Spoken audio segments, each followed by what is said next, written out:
บอสโจไม่ทนเมื่ออุ๋งอิงทำแบบนี้ลาน้อยอุ๋งอิงเฮ็ดหยังนั่นก่อนอื่นขอกล่าวคำว่าสวัสดีครับผมสวัสดีพี่น้องครับป้องปายมิดหมอแคนแฟนหมอลำยินดีต้อนรับเข้าสู่ช่องไทยซีเกตชาแนลสวัสดีไปยังแฟนครับ FC ลาดน้อยอุ๋งอิงแฟนครับ FC สาวน้อยเพชรบันแพงสู้ขู่สู้คนนะครับเด้อมาหอดจอดถึงแล้วครับมือนี้มาแต่เศร้ากว่ามือว่านนะจักนิดจักหน่อยเสร็จจากภารกิจเร็วกว่าปกตินะพี่น้องเนาะขอบคุณพี่น้องที่เขามาเบิงขอบคุณพี่น้องที่เขามาแย่งนะครับเด้อช่องไทยซีเกตชาแนลมื้อนี้ครับคิวงานสาวน้อยเพชรบ้านแพงเล่นอยู่ที่บ้านกุ้ง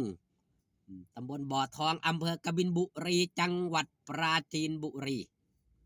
พี่น้องอยู่ใกล้ก็อย่าลืมไปให้กำลังแรงเชียร์แรงใจลาหน่อยอุ้งอิงพร้อมทีมงานเช่าคณะกันหลายๆเด้อครับเด้อมือแรงนี่บอสโจสิมาขึ้นเวทีน้ำครับเพิ่นได้ประกาศไว้แล้วค่ำคืนนี้เจอกันหันมาว่าฮอดจอถึงครับเรื่องที่บอสโจอดบ่ล้นทนบ่ได้ในการกระทำของลาดน้อยอุ๋งอิงสร้างความยังครับสร้างความยินดีสร้างความปราบปลื้มเป็นเรื่องอื่นได้ไปบ่ได้นั่นคือเรื่องแสดงน้ำจิตน้ำใจของทางด้านลาดน้อยอุ๋งอิงมอบเสื้อให้กับบรรดาทหาร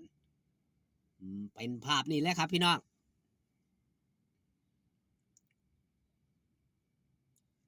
มอบเสื้อให้พี่ทหารมือว่านนี่ครับเสื้อนี่ครับหลายเลย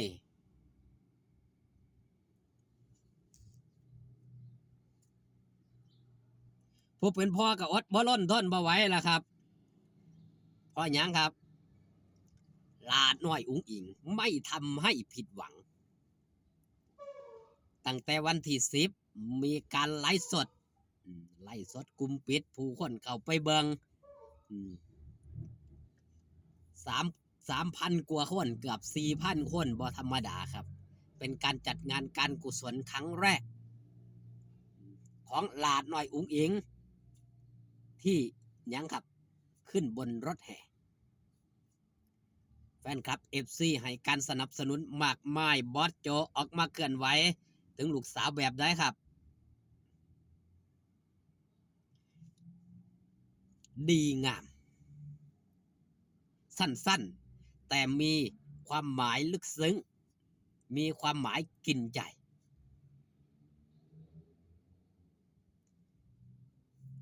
ทั้งดีทั้งงามแยกซับออกมาเป็นโตนะครับเนาะดีงามความดีของหลาน้อยอุ๋งอิงความดีสร้างไว้บ่จางหายความดีคงทนนี่แหละครับเพิ่นจังว่ายิ่งให้ยิ่งได้ความงามจังไรครับงามจากภายในสู่ภายนอกสำหรับโตลาดน้อยอุ๋งอิงเองครอบครัวลาดน้อยอุ๋งอิงเองประกอบไปถึงมิตรหมอแค้นแฟนหมอลำพอหักแม่หักให้การสนับสนุนล้วนแล้วแต่เป็นคนดีคือมีความงามอยู่ภายในงามทางด้านจิตใจที่มีความเอื้อเฟื้อเผื่อแผ่การสร้างงานสร้างบุญสร้างความดีเป็นสิ่งที่ลาน้อยอุ๋งอิงได้เฮ็ดอยู่เป็นประจ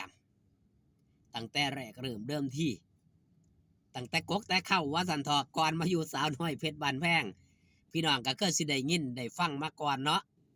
ผู้ใดได้ติดตามเบื้องลาน้อยอุ๋งอิงสิเป็นคนมักเข้าวัดไปเฮ็ดบุญสุนทานยามวันศีลวันพระยามวันพระลาน้อยอุ๋งอิงก็สิไปเป็นประจำบ่ขาดนั่นคือสิ่งที่เคยเฮ็ดสิ่งที่เคยปฏิบัติซอยเหลือเจือจานผู้ตกทุกข์ได้ยากผู้ที่บ่มีขนาดเจ้าของบ่มีลาน้อยอุ๋งอิงก็ยังเจียดครับเจี จียดรายได้ส่วนหนึ่งเจียดเงินส่วนหนึ่งไปซอยเด้เห็นคนที่เพิ่นบ่มีเพิ่นมาขอจังซี่ลาน้อยอุ้งอิงก็ให้ด้วยความมีน้ำจิตน้ำใจให้แล้วเป็นจังไดครับให้แล้วดีใจว่าสั่นพี่น้องย้อนไปถามย้อนไปเบิ่งคลิปทางช่องพ่อการใช้นี่ล่ะจักสิพ่อบ่พ่อเนาะพี่น้องตั้งแต่ลาน้อยอุ้งอิงเข้ามานี่พ่อการใช้เราเคยถามในคลิปอยู่ได้เฮ็ดบุญแล้วมันได้เฮ็ดแล้วมันเป็นจังไดเฮ็ดแบบนี้ลาน้อยอุ้งอิงก็ว่าเฮ็ดแล้วมันดีใจเฮ็ดแล้วมันสบายใจว่าง่ายๆครับเฮ็ดแล้วมันมีความสุขนั่นล่ะ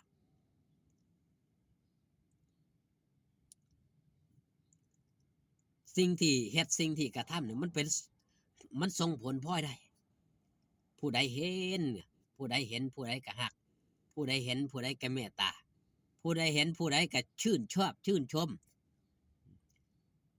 จนได้รับรางวัลมากมายสำหรับหลาน้อยอุ้งอิงล้วนแล้วแต่เป็นรางวัลของการสร้างคุณงามความดีทำดีมันมีอย่างครับมีความสุข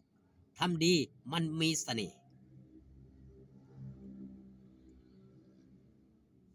ถ้าเฮ็ดบ่ดีล่ะครับเฮ็ดบ่ดีมันก็เป็นเสนียดมันเป็นความทุกข์มันเป็นเสนียดดังนั้นลาน้อยอุ้งอิงจังออกมาสร้างความสุขให้กับมิตรหมอแคนแฟนหมอลำแม้แต่ไลฟ์สดสร้างความสุขให้กับแฟนคลับ FC ก็ยังมีคนที่ยังครับมามาคอมเมนต์ว่าเห็นบ่หลานน้อยอุ้งอิงได้ออกมาตอบโต้สร้างเพิ่นเถาะหลามาออกมาสร้างความสุขให้เพิ่นมีความสุขที่ได้มาเบิ่งได้มาเว้ามาว่าให้ก็มันก็เป็นความสุขของเพิ่นว่าสั่นตอกเอาซะไอ้ผู้คอมเมนต์โอ้คือสิจุกไปหลายเติบบ่คิดบ่ฝันว่าหลานน้อยอุ้งอิงสิตอบจังซี่เนาะถึงแม้ว่าบอสโจในช่วงนี้ก็สิเริ่มแล้วครับเริ่มเคลียร์งานเนาะเคลียร์งานเรื่องหนังค่ายอ้อ2พี่น้องก็ติดตามเบิ่งครับเพิ่นสิถ่ายทำกันตอนใดลาน้อยอุ้งอิงได้แสดงหลายกว่าเก่าแน่นอนอย่าลืมอย่าพลาดเด้อครับเด้อไปเบิ่งไปแย่งไปให้กำลังใจค่ำคืนนี้ลาน้อยอุ้งอิงพร้อมทีมงานชาวคณะสาวน้อยเพชรบ้านแพงขอบคุณพี่น้องป้องปายครับที่เข้ามาเบิงขอบคุณพี่น้องป้องปายที่เข้ามาแย่งช่องไทยซีเกตชาแนลคลิปนี้ฝากตอนเอาไว้แต่เพียงสำนีอยู่ดีไม่แห้งพอกันคลิปหน้าสบายดีครับผม